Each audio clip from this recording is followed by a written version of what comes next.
Tonight, I'll be evaluating a speech and also venturing to show a different technique of offering up content during our speaking session. And this is something that any of us can do, and I call it In Case You Missed It. To begin with, I want to expose all members to a really valuable club resource that we don't talk about enough, and that's our video channel. After the speech that you'll see tonight, I'll send a link so that you can subscribe to it if you aren't already, but you certainly should be because we have 8 years of speeches in there, some excellent speeches, and this is a resource you're really going to enjoy.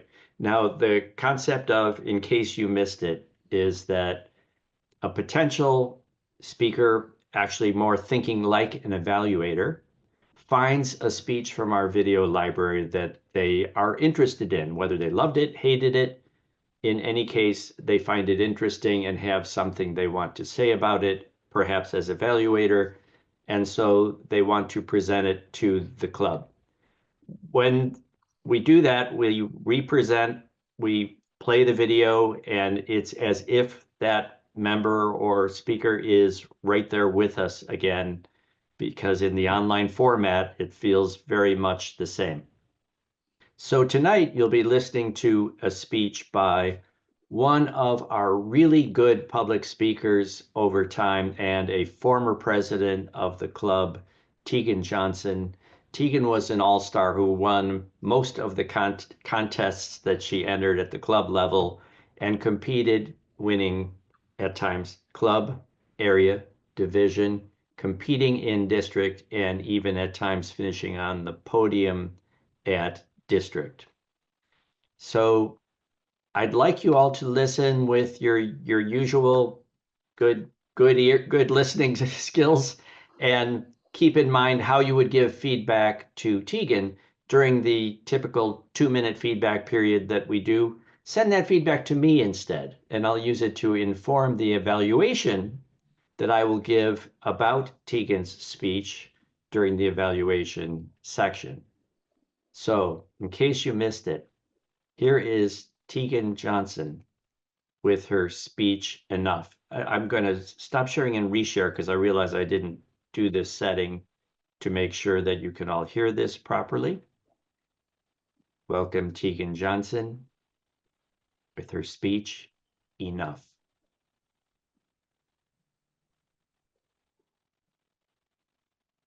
Where am I?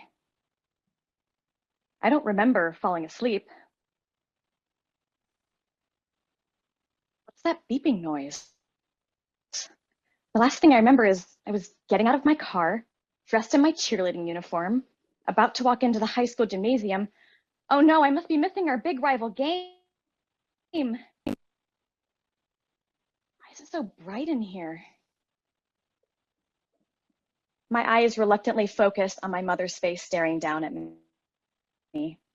You've had a seizure, Teagan. Someone caught your head before it hit the pavement. The doctor explained that my seizure was likely caused by extremely low blood sugar. She doesn't know what caused the low blood sugar, but I do, and it was all my fault.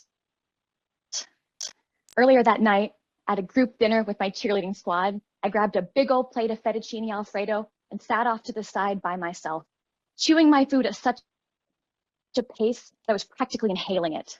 After one heaping plate, I went back and had a second, then dessert. You'd think that because I was going to be jumping up and down all night as a cheerleader, that I wouldn't want my stomach to be that full. I knew it didn't matter, though. The food wouldn't stay in my stomach for very long. It never did. I never let myself fully digest a meal because I didn't think that I was thin enough to deserve the calories.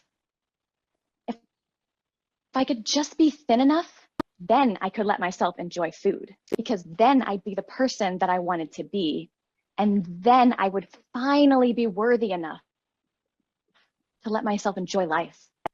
I'd been bulimic for 5 years at that point, But this was the first time I'd ended up in the hospital. I was literally killing myself because I didn't think that I was enough.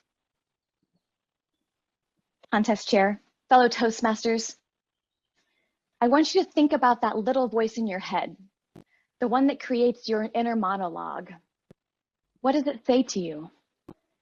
Is it your biggest cheerleader or your harshest critic? I was a straight A student, captain of the cheerleading squad, employee of the month at my after-school job. No one in my life was telling me that I wasn't enough, except for me. Because I believed this inner critic, believed that I wasn't enough, I denied myself permission to feel joy. I didn't deserve to be happy until I fixed all the things I knew to be wrong with me.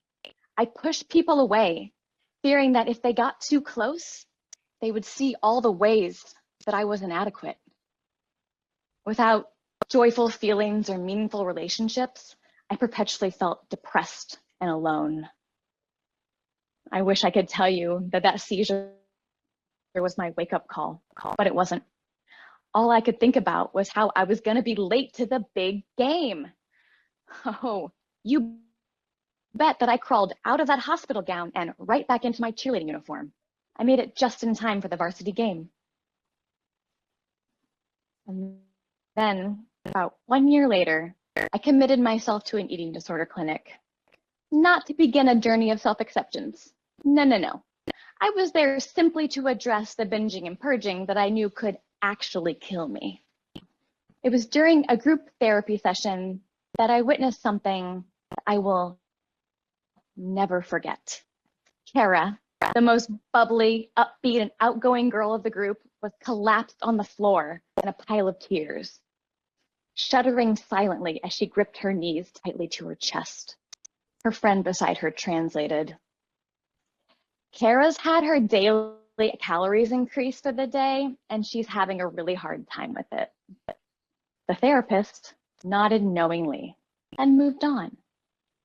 But I did not move on.